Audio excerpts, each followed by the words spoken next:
நண்பர்களே, welcome back to Anandapriya home vlogs. வாங்க இன்றைக்கி சூப்பர் அண்ட் எம்மியான ஒரு பச்சை பயிர் வச்சு எப்படி பாயாசம் பண்ணலாம் அப்படின்றத பார்க்கலாம். இன்றைக்கி முழு பச்சை பயிர் தான் யூஸ் பண்ண போகிறேன். அதை வந்துட்டு நல்லா வாசனை வர அளவுக்கு வறுத்துக்குங்க. அதுக்கு வந்துட்டு இன்றைக்கி கொஞ்சமாக ஜவ்வரிசி ஆட் பண்ணிங்கன்னா அந்த பிசுபிசுப்பு தன்மையோட ரொம்பவே வந்து எம்மியாக இருக்கும்.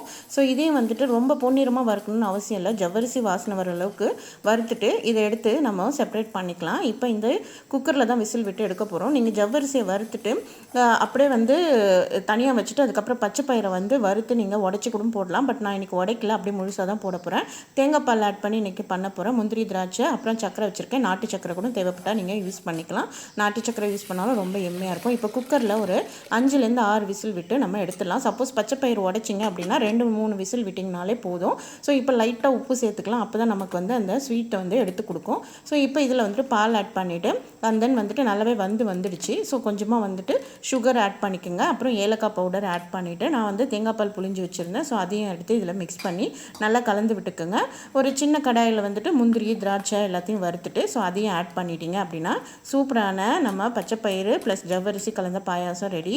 ரொம்ப எம்மையாக இருக்கும் இந்த பாயாசம். செஞ்சு பார்த்துட்டு எப்படி இருக்குது அப்படின்றத கமெண்ட் பாக்ஸில் சொல்லுங்கள்.